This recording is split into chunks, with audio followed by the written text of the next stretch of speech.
미국 사람들도 관심을 많이 갖고 있기 때문에 월스트리트저널에 이런 오늘 상단 톱 기사가 며칠 사이에 낙관적인 그런 경제에 대한 낙관적인 시각이 급격하게 이런 악화가 돼 가지고 경기 침체 쪽으로 기울기 시작했다, 이런 기사가 나왔네요. 그리고 그 하단에 보니까 미국 사람들이 이렇게 주식 가격이 떨어지게 되면은 주식을 사야 되는데 주식을 사지 않고 현금을 쌓아두는 그런 모습을 보이고 있다, 이런 두 가지 기사가 이제 이렇게 실렸고, 비교적 기사 비중이 높으니까 좌현 상단에 주목도가 높은 부분에 이렇게 공개를 한 거죠. 그래서 한번 살펴봤습니다. 수일 내에 단 며칠 내에 아주 건실한 경제 성장을 해 나갈 것이라는 그런 전망이 급속하게 경기 침체 리스크로 그냥 전망이 그냥 바꿔져 버린 겁니다. 며칠 만에 견조한 성장에서 경기 침체 위험으로 전망이 바뀌어져 버렸다. 그 이제 중요한 요인은 트럼프 대통령이 주도한 극적인 관세 인상 때문에 그런 상황이 발생했고, 목요일과 금요일에 걸쳐서 무려 6조 달러가 넘는 돈이 증발해 버렸다, 이제 이런 내용을 보도를 했네요. 그리고 이제 오늘 트럼프 대통령이 여러분들 트루스 소셜에서 본 것처럼 파월 의장이 금리를 좀 낮췄으면 좋겠다 그러는 바람을 피력했는데, 이제 낮추고 싶지만 인플레이션 재현 위험 때문에 주춤주춤하는 거죠. 소비자와 기업이 인플레이션 상승이 계속될 것으로 예상하면은 미 연준은 분명한 약세 신호가 나타낼까지 금리 인하를 피하게 될 것이고, 그렇게 하다 보면은 결국은 경기 침체가 시작이 되고, 그때 금리를 낮추게 되면은 경기 침체를 막기는 너무 늦은 그런 상황에 도달할 것이다, 아주 현실적인 이야기를 지적한 거죠. 투자자들이 경기 침체 가능성 굉장히 높게 보는 겁니다. 그걸 알 수 있는 것은 돈을 이렇게 여러분들 이렇게 우량주 같은 경우는 가격이 많이 떨어진 데 불구하고 주식을 사지 않고 머니마켓 대기성 자금 계좌에다 돈을 이렇게 쌓아두는 겁니다. 주가가 이렇게 폭락을 했는데 낙관적으로 보게 되면은 절호의 기회인데 사람들이 주식을 사지 않고 계속해서 여러분들 뭐죠? 현금을 보유를 늘리고 있는 겁니다. 이게 이제 여기 보시게 되면 미국인들이 현금을 계속해서 비축하지 주식을 안 산다는 겁니다. 아주 재미나는 그림을 그렸네요. 요즘 현금이 점점 더 매력적으로 보입니다. 많은 투자자들이 더 저렴한 가격에 거래되는 주식을 사들이기보다는 현금을 보유하기로 선택을 하고 있습니다. 4월 초 며칠 동안 600억 달러 이상을 머니마켓 펀드에 쏟아부었습니다. 머니마켓의 펀드 자산은 목요일 현재 7조 4천억 달러 사상 최대치를 기록했습니다. 주가가 더 떨어질 것으로 보는 거죠. 우울하게 보는 겁니다. 그러니까 경기 침체가 닥치게 되면 현찰이 훨씬 더 유리하다고 보기 때문에 투자를 안 하는 겁니다. 일부 분석가들은 미국인들이 전통적인 은행 계좌의 수익률이 높은 머니마켓으로 자산을 옮겼고, 주가가 떨어진 데 불구하고 주식을 사지 않는 것은 경기 침체에 대한 공포 때문입니다. 이렇게 여러분들 향후 6개월 동안 주가가 하락할 것이라는 기대감은 대침체 이후의 최고 수준입니다. 6개월 동안 계속 내려갈 것 같다, 이렇게 보는 사람들인 겁니다. 그동안 여러분 주식시장이 회복되는 데는 주가가 내려가게 되면 계속해서 여러분들 매입하려고 하는 사람들이 늘어났기 때문에, 하락 매수 때문에 주가가 빨리 여러분들이 이렇게 회복이 됐는데, 이제 사람들이 6개월 이상 정도 침체 국면이 계속될 것 같다, 이렇게 여러분들 보도를 한 겁니다. 기자분이 이런 보도를 한 겁니다. 사실은 믿지만 판단은 제가 안 믿기 때문에 AI한테 물어본 겁니다. 뭐라고 물어봤느냐.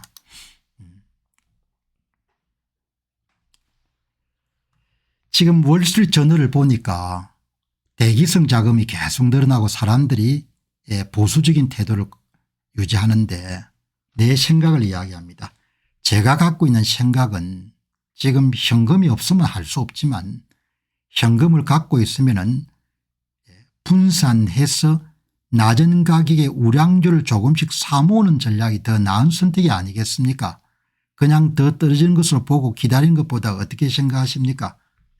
뭐 100만 원 있으면 50만 원 정도는 넣고 50만 원 정도는 현찰을 쥐고 있는 게 좋지 않겠냐 그렇게 물어본 겁니다. 저도 확신이 안 듭니까? 여러분 AI가 얼마나 명답하는 거 보시기 바랍니다. 현재처럼 불확실성과 공포가 시장을 지배할 때일수록 가치 있는 기업을 낮은 가격에 분산 매수하는 전략이 오히려 훨씬 현명합니다. 뭐 정답이라고 볼 수 없는데 개인적 이해가 갈리지 않는 닥터 AI 답인 겁니다. 많은 개인 및 기관 투자자들이 머니마켓 펀드나 단기 국채로 대기하고 있는 상황은 다음과 같은 것을 의미합니다.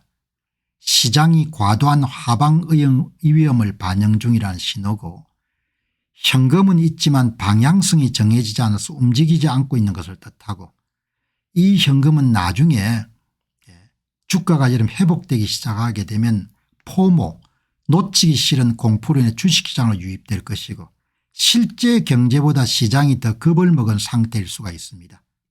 이런 시점에 분산 매수를 추천합니다. 사람 같으면 여러분들 이해가 달려 있으니까 그런가 생각하는데 그냥 여러분이 참조하시기 바랍니다. 닥터 AI한테 물어보니까 이렇게 이야기하는 겁니다.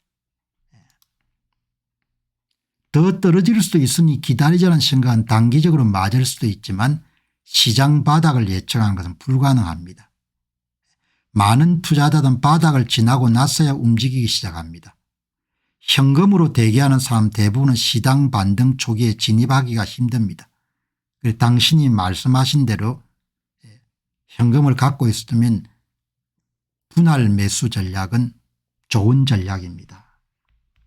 이렇게 여러분들 이야기하는 겁니다. 뭐 그렇다 여러분들 주식 사라는 이야기는 아니고 논평하는 사람이니까 월스트리트 저널에 여러분 실린 사람들이 현금을 계속 쌓아간다는 내용을 보고 내가 의문이 들어가 여러분들 닥터 AI한테 답을 한번 당신 생각이 어떠냐고 물어본 겁니다.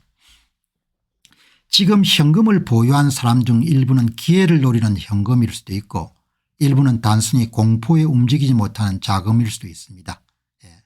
지금은 낮은 밸류에이션, 견고한 실적, 미래 성장성, 장기적으로 우량주는 회복 가능성이 높습니다. 그래서 여러분들 소개도 합니다. 마이크로소프트, 엔비디아, 아마존, 대만 반도체 매수 전략, 분할 매수, 분할 매수 이렇게 나오는 거죠. 이처럼 떨어질수록 밸류에이션이 합리적이 되기 때문에 장기 투자자에게는 기회가 됩니다. 불확실성은 항상 존재하지만 기회는 공포 속에서 시작됩니다. 지금처럼 현금이 쌓이고 시장이 움츠리는 시기에 우량기업 중심의 장기 분할 매수 전략을 실행하게 되면 더 좋은 성과를 얻을 수 있습니다. 미 증시에 대한 이야기입니다. 이렇게 여러분들 한번 참조하시기 바랍니다. 추가 하락을 기다리며 현금을 보유하는 것은 기회를 놓칠 가능성을 동반합니다. 주식시장이 성장할 것이라 확신하면은 우량주를 분산 매수하시고 좀 불안하게 되면은 50%는 현찰을 갖고 있고 50%는 투자하시기 바랍니다. 이렇게 현실적인 조언도 하는 겁니다. 조언이니까 여러분 그냥 참조하시기 바랍니다. 이렇게 여러분들 참 좋은 시대가 된 겁니다. 어떤 기사를 이렇게 읽을 때 이 기사를 여러분 기자 이야기를 액면 그대로 받아들이는 것이 아니고 기자 이야기를 통해서 갖게 되는 의문을 다시 닥터 AI한테 물어가 여러분들 정리정돈을 해볼 수가 있는 겁니다. 자, 여러분 이 이야기를 하다 보니까 이 침체기의 자산 관리를 어떻게 하는 게 좋겠느냐. 그치? 이런 부분에 대한 의문도 떠오르는 겁니다. 제가 이런 방송을 준비하는 것은 처음부터 계획된 게 아니고 방송 콘텐츠를 하나 둘 셋 넷 이렇게 만들어가면서 계속 생각이 발전돼 가면서 콘텐츠가 만들어지는 겁니다. 그러니까 이렇게 새벽에 여러분들 일을 시작할 때부터 방송 콘텐츠를 뭘 만들겠다 이런 계획은 있는 것은 아니고 이렇게 항상 해감의 새로운 주제를 이렇게 여러분들 발굴해 나가는 거죠. 자연적으로 이렇게 생각해 볼 수 있지 않습니까? 경기가 가라앉았을 때 공포 때문에 그냥 급매를 할 수가 있는 거거든요. 침체기에 자산 관리를 어떻게 해야 되느냐 이야기죠. 어제 여러분들 경기 침체가 현실화되게 되면 주가가 얼마나 빠질까 그런 내용을 내보냈죠. 그래서 어마어마하게 여러분 오래 갑니다. 경기 침체가 오면은 지금은 경기 침체라고 단언할 수가 없으니까 여기 보시게 되면은 최대 낙폭하고 하락기간하고 하락기간도 어마어마하게 길죠. 회복까지 소요된 시간까지 하게 되면은 주식시장이 어마어마하게 무섭다는 걸 한 번 정도 더 확인할 수가 있는 거죠.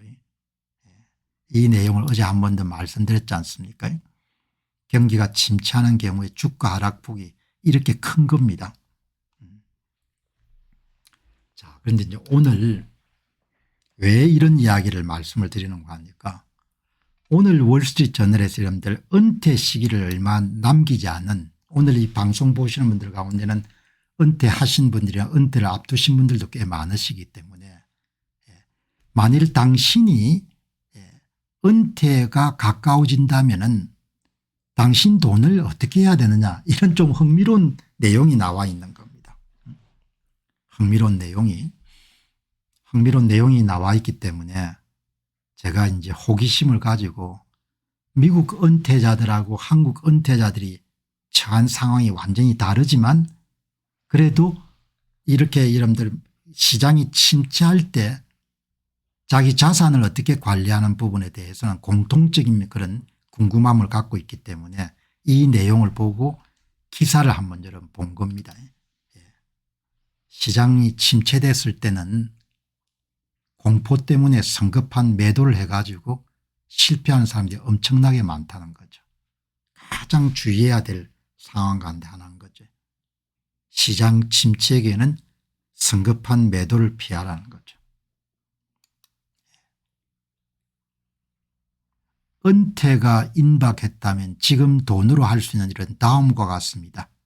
지금과 같은 시장 침체는 종종 사람들이 성급한 결정을 내리도록 유혹하지만 계획을 세워서 움직이는 것이 좋겠습니다. 공포 매도가 굉장히 피해야 될 일이라는 거죠.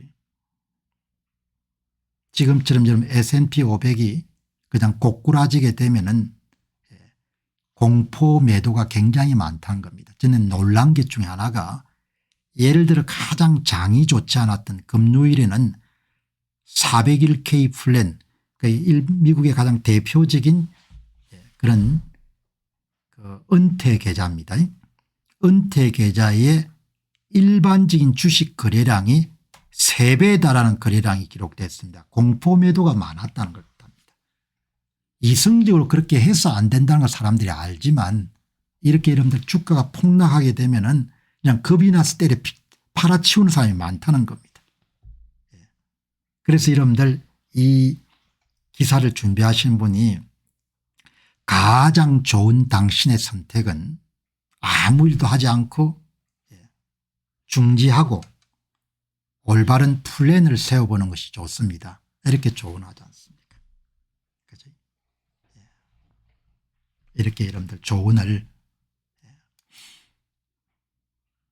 그리고 이제 보면은 미국에서 오랫동안 여러분들 내려온 투자 철칙이 아마 여러분들 들어보셨을 겁니다. 본인이 갖고 있는 자산의 4%를 매년 인출하는 거죠. 그러면 최소 30년 정도의 원금을 보존할 수 있다. 4%를 이르지 않습니까? 사람들은 종종 매년 은퇴 시에 가지고 있던 저축의 4%를 지출하고 그리고 첫 해는 4%를 인출하고 그다음 해부터는 인플레이션을 감안해 가지고 그거 하는 거죠. 인출하는 거죠. 만일 포트폴리오가 100만 달러인 사람의 경우에는 4% 룰을 적용하게 되면 초기 소득이 4만 달러면 인플레이션이 2.5%를 가정하게 되면 2년짜리는 4만 1,000불을 인출해가 여러분들 사용하는 이런 이제 원칙을 이야기하는 겁니다. 여러분 미국은 이런 월스트리트 저널 같은 걸 보면은 우리보다 은퇴 역사가 굉장히 오래됐지 않습니까? 그러니까 이렇게 은퇴자를 위한 자산 운용에 대한 그런 연구가 참 많이 되어 있는 것 같아요. 그리고 이 사회는 또 수치나 수량 같은 걸 굉장히 중시하기 때문에 4%룰 같은 것은 대단히 여러분들 많은 사람들이 적용하는 그런 거죠. 그런데 여러분들 제가 주목한 거 한번 보시죠. 이런 예리함이 있는 겁니다. 대체로 은퇴자는 은퇴 시에 가졌던 총자산의 1년에 4%만큼 인출하게 되면 자산을 최대한 보존할 수 있다. 이런 원칙을 견지하는데 거기에 대해서 한 분이 부가적인 이야기를 하는 겁니다. 제가 여기에 주목한 겁니다. 지출의 아주 작은 변화는 극적인 영향을 미칠 수 있습니다. 은퇴 계획 가이드북의 저자인 웨이드 파워가 말했습니다. 무슨 이야기인가 하니까 4%보다 몇 퍼센트 더 낮게 여러분들 매년 인출하게 되면 훨씬 더 자산 수명을 늘릴 수 있는 겁니다.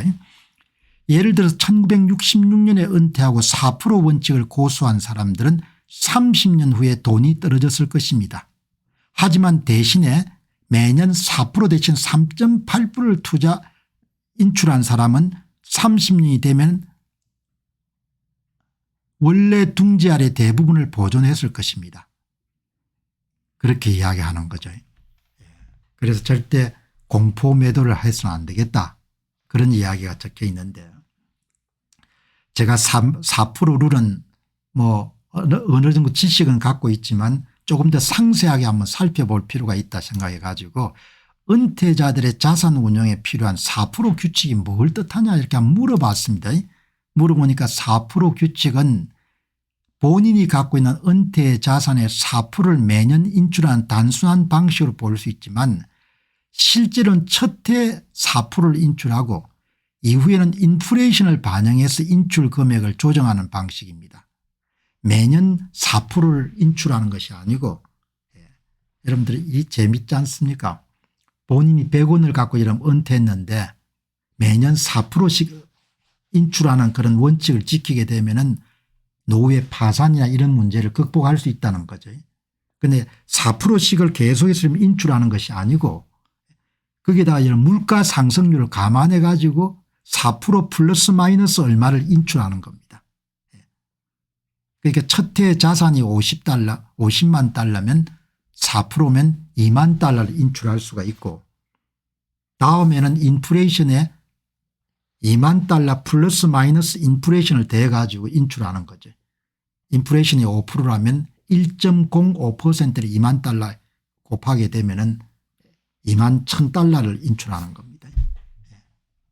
굉장히 이렇게 오랫동안 내려온 그런 법칙인데 이거는 이제 1994년도에 윌리엄 뱅겐이 개발했고 은퇴자들의 자산을 고갈시키지 않고 장기적으로 안정적인 재정을 유지할 수 돕는 그런 4% 규칙 한번 우리도 참조할 만하죠.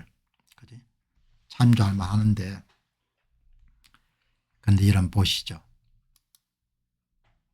제가 AI한테 그러면 4%보다 좀 적게 돈을 인출하기 시작하면은 우리가 언제까지 이러면 살지 모르니까 결과가 어떻죠? 이렇게 물었습니다. 은퇴 이후에 매년 인출하는 금액을 아주 조금만 줄여도 장기적으로 자산 유지에 큰 차이가 납니다. 4%가 아니고 3.8%. 그죠? 연간 3.8%만 인출했더라도 30년이 지나도 자산 대부분을 유지할 수 있다는 겁니다. 그 이야기를 오늘 월스트리트저널이 다룬 겁니다. 그죠?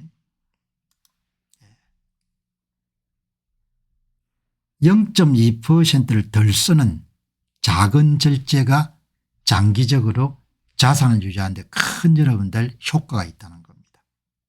굉장히 인상 깊게 제가 읽었습니다. 은퇴 초기에 소폭이라도 소비를 줄이는 전략은 장기적으로 자산 보호에 매우 효과적입니다. 참조할 만하죠. 이렇게 과학적인 그런 노후 관리인데 이런 것을 통틀어 가지고 가장 여러분 노후 자산 관리에 앞권은 제가 공병호 TV에서 여러 번 소개했는데 김경록 미래에셋 자산의 고문이 이야기한 개마고은식 자산 관리하고 백두산 자산 관리는 참 중요한 그런 제공하죠.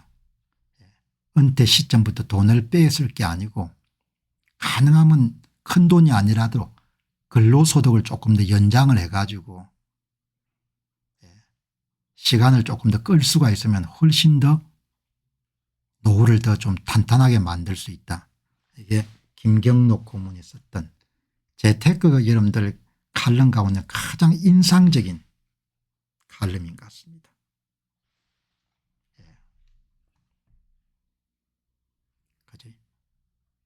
여기 보시면은 우리의 노후 자산 역시 극대화된 자산 규모를 가급적 오래 유지하며 복리 효과를 누려야 됩니다.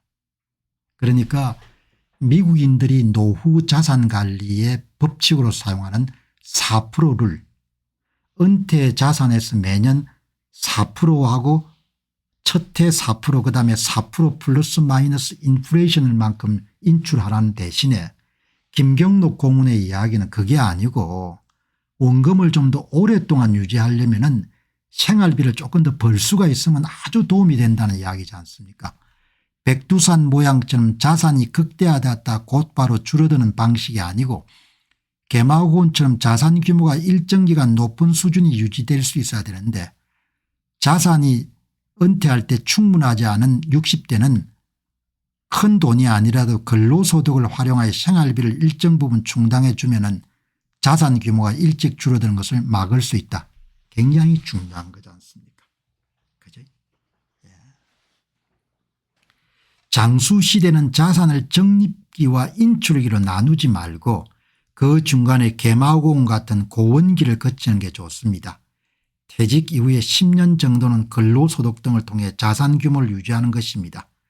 버핏처럼 60세 이후에도 복리 효과를 누리려면 우리의 노후 자산의 궤적은 산이 아닌 고원 모양이어야 됩니다.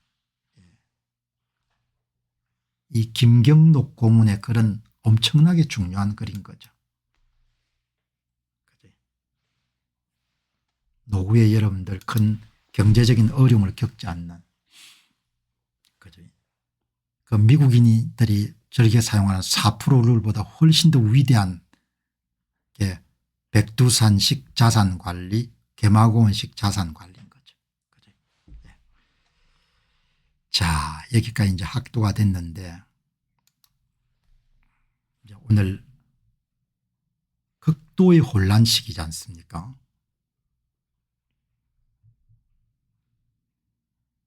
투자 안 한 사람들 관계가 없는 것이고 투자를 조금이라도 해놓은 사람들은 이거 어떻게 해야 되냐 이런 생각이 들 거 아닙니까?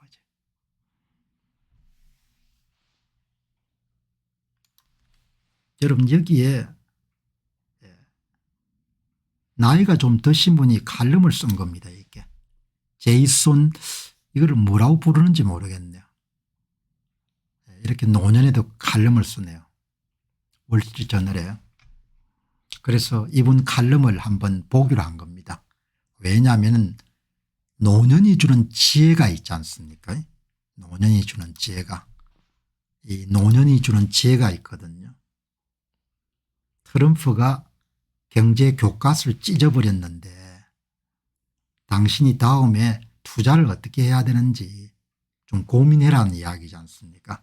젊은 분이 썼으면 별로 생각 안 했을 것 같은데 도대체 이 양반이 무슨 이야기를 하나 궁금한 겁니다. 그죠? 궁금해 가지고 이번에는 다르다. 이번에는 다릅니다. 위대한 투자자 존 템플턴경이 말한 것처럼 이것은 투자에서 가장 비용이 많이 드는 단어 중 하나입니다. 다른 게 별로 없다는 거지 않습니까? 이번에도 다르지 않다는 비용이 또 많이 들 수가 있습니다. 그렇게 해서 지금 트럼프 대통령 어떻고 저떻고 여러분 그런 이야기를 다 막 쭉 적어 놓은 겁니다. 그거 다 제껴 놓고 마지막 여러분 결론이 뭔고 하니까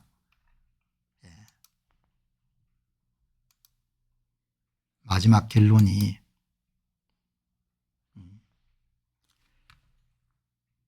수색에 걸친 재무 데이터를 수집하고 분석하는 캘리포니아 어바인의 리서치 회사인 피네온의 수석 에코노미스트인 브라이언 테일러는 궁극적으로 관세의 비용이 인식되고 폐지될 것으로 저는 봅니다.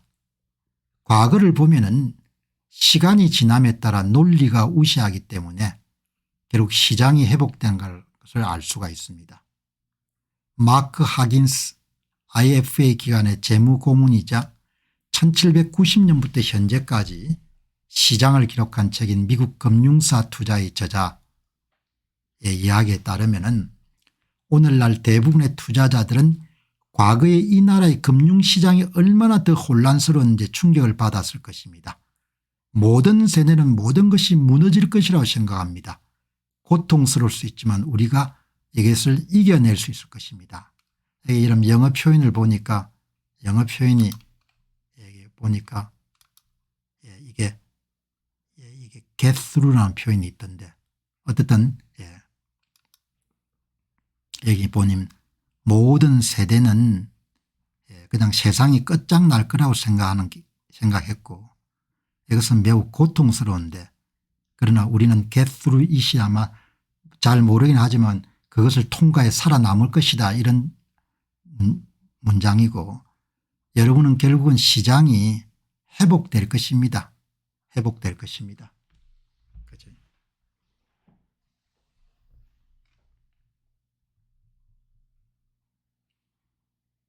여러분 무슨 이야기를 제가 드리고 싶은 거 아니까 혼란스럽지만 결국은 시간이 지나면 모든 것이 다 해결되고 시장은 다시 균형을 찾아간다는 거죠.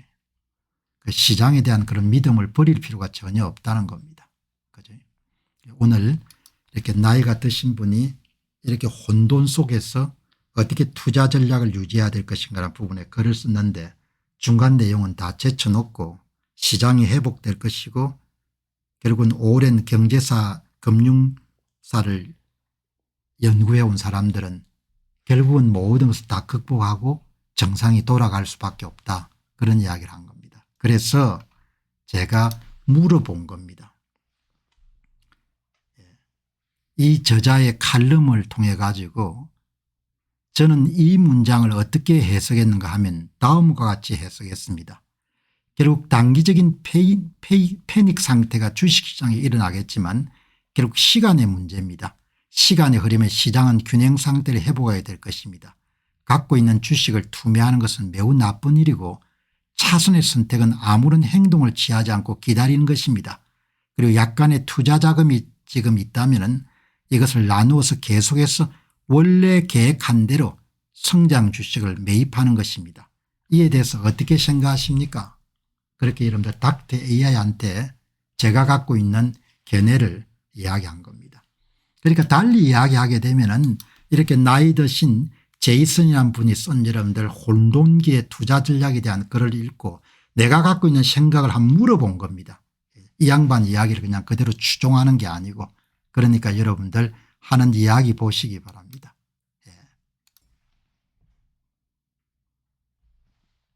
관세나 정치적 개입은 시장의 단기적 왜곡을 일으킬 수 있습니다. 시간이 지나면 시장은 효율적 균형 상태로 다시 찾아옵니다. 시장과 자본주의는 회복력이 있습니다. 미국 정치가 안 망한다는 거죠. 단기 패닉이 올 수 있습니다. 그러나 기다린 자에게 기회가 옵니다. 투매는 장기 투자자의 가장 해로운 행동입니다. 아무 행동도 안 하는 것은 차선이자 종종 최선의 선택입니다. 현금이 있다면 분할 매수하시기 바랍니다. 제 의견에 전적으로 다 동의하는 겁니다. 역사적으로 트럼프 대통령 간세 인상처럼 험악한 일들이 있었다는 겁니다. 1970년대 오일 쇼크, 2018년 2020년 미중 무역전쟁, 1930년대 스무트 홀리 관세법 수입 관세 부과급. 그러나 결국은 뭐죠? 시장은 균형을 회복하게 된다는 거죠. 이런 믿음이 굉장히 중요한 것 같습니다. 장기 투자를 하는 사람 입장에서. 그러니까 차선의 정책은 아무것도 안 하고 그냥 덮어놓고 그냥 잊어버리는 것도 한 가지 방법이고, 약간 현금이 있으면 분할 매수하는 것도 괜찮다 이야기죠. 고점 대비해서 10에서 30% 조정받은 우량 성장주를 매입하는 것이 좋다.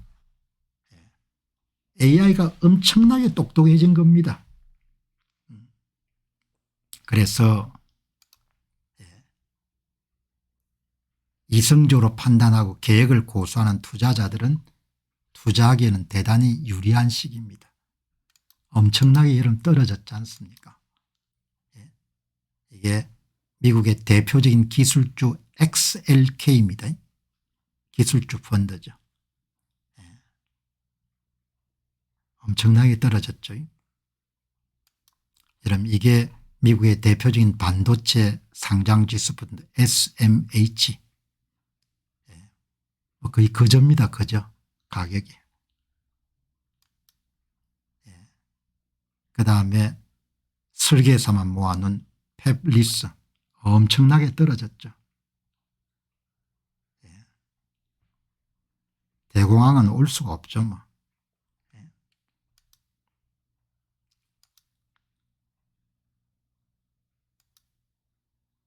나스닥 QQQM,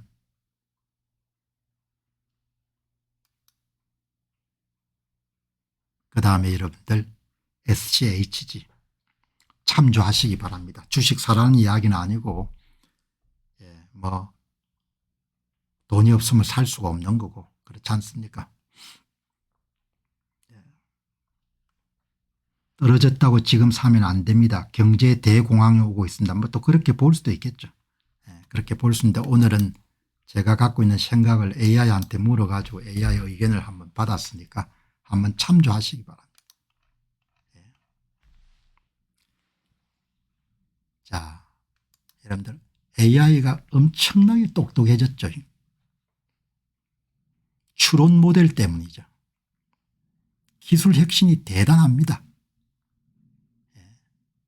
2024년도 9월 달에 기초 모델 외에 추론 모델이 오픈 AI사가 O1이라는 모델을 처음 개발해서 냈지 않습니까? 그 이후에 이런 추론 모델이 어마어마하게